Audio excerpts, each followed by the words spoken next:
Hello dear friends, welcome back. We are discussing about the muscles of your forearm, right? And in the previous lecture I have given all the special points about your forearm, and in the previous lecture we had discussed about pronator teres muscle and flexure corpus muscle. Now the next muscle here is palmaris longus muscle. Palmaris longus. It's called palmaris because it goes toward your palm, and it's called longus because it is a little bit longer. Its tendon is very long. Palmaris longus is a muscle of the interior forearm. The palmaris longus muscle is fusiform in shape, right? It is located in the anterior superficial compartment of your forearm.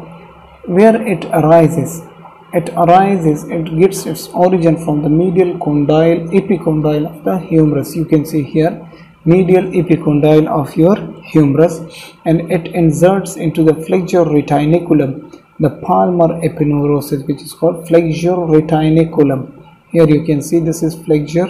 The muscle is flexure, that's why we call it flexure retiniculum. What are its actions? It causes the wrist flexion, the flexion of the wrist, and it is supplied with the ulnar recurrent artery and median artery, right? And it is innervated by the median nerve which comes from C7 and C8. So here you can see the median nerve branches. If we zoom it here, you will see that there is blood supply to palmaris longus muscle also, right? So here you will find your palmaris longus muscle and its innervation. This is your palmaris longus, and this is a branch of the median nerve which comes towards it and it innervates it, right? The next muscle and the last muscle in the superficial compartment of the anterior forearm is the flexure digitorum superficialis. Flexure means it will cause flexion, digitorum means digits, your fingers, right? And superficialis means it is superficial muscle, right? So flexure digitorum superficialis, it is the muscle of forearm. Flexure digitorum is fusiform in shape. You can see here this is fusiform in shape, it's a little bit flat. And flexure digitorum profunda is the fusiform muscle located deep within the, where does it arises? It has two heads, humero-ulnar head and radial head, right? Humero-ulnar head means some parts of it arises from humerus, and some parts of it gets its origin from the ulnar bone. So the medial epicondyle of the humerus and coronite process of ulna here, and the radial head proximal half of the anterior border of the radius. So this is its origin.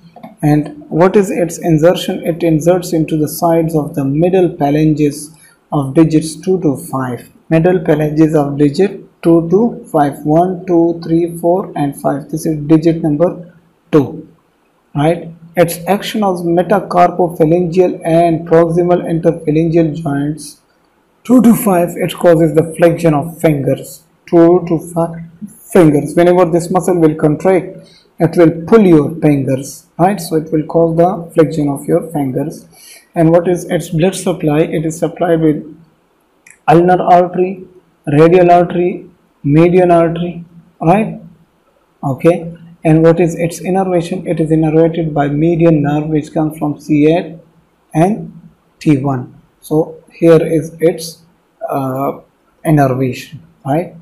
In the next lectures we will discuss about the deep muscles of the interior compartment, which are flexure digitorum profunda, flexure pollicis longus and pronator quadratus muscle. These three muscles are present in the deep compartment of your forearm. So see you guys in the next lecture. Till then, Allah Hafiz.